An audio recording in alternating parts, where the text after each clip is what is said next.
Ang daya guys, kung makikita nyo, legend lang yung gamit ko dito, tapos may kasama kaming epic at dalawang mythic. Pero yung rank na kalaban guys, immortal, MG, MG, immortal. Samantalang guys, isa lang yung MG sa amin. Tapos legend pa tong gamit ko. At yung dalawa naman, mythic. Sa oras na to, hindi ko pa alam na unbalance talaga yung match dito guys. At wala akong kaalam-alam. Mahirap to, ginugulo ko ng Diyo, di ako makapag-burn ng ayos.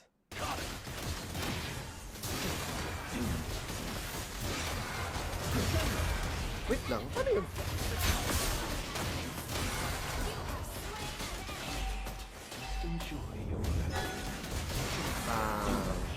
At akala ko dito guys, manalo kami sa clash na to. Kasi nga 'di ba 2-0 na ako. At akala ko din hindi ganun kalakas ng kalaban guys.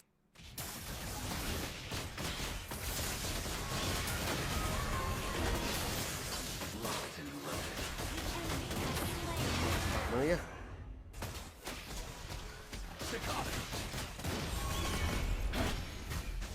Pagtapos ng clash na to guys, medyo nalugi kami. Pero pagtapos niya, nakapatay naman ako ng dalawa sa bottom lane.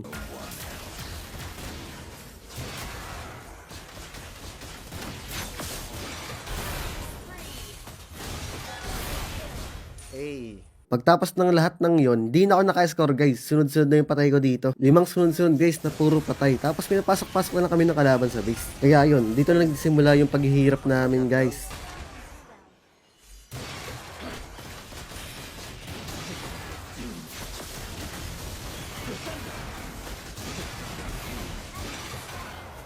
Hindi ko natawa yun, Diyo.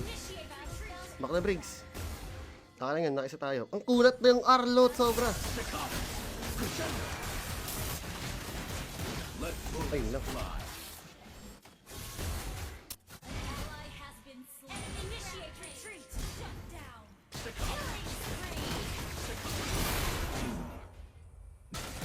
Hindi pwede ganitong set right line up guys. Kasi kahit isa MG sa amin. Bali lahat na maging kalaban, puro MG. Patay ito.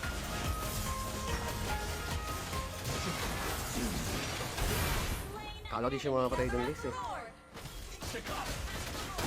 Duda ako kayo malakas kalaban guys. Siguro. Gusto ka natin kalaban. Kasi isa lang MG sa amin. Saka Lord tayo. Sige, kaya yan.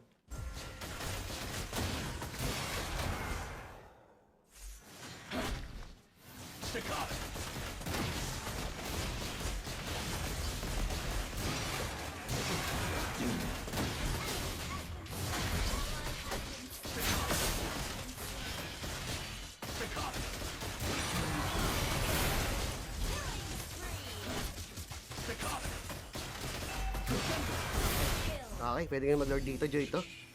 Ang problema, wala kaming retry.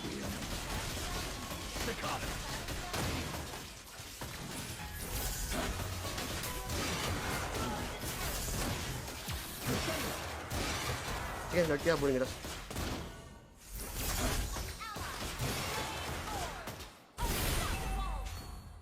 Diba guys, comeback. Comeback is real talaga to. G-Cat, sino tigyan? And dapat guys, mindset in this mindset.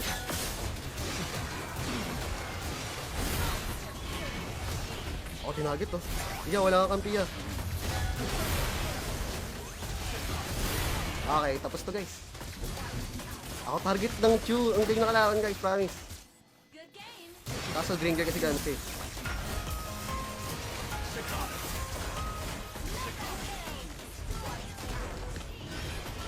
Okay, nice game, nice game. Kahit ako count case ah. Siguro yung mga kalaban, yung mga MD.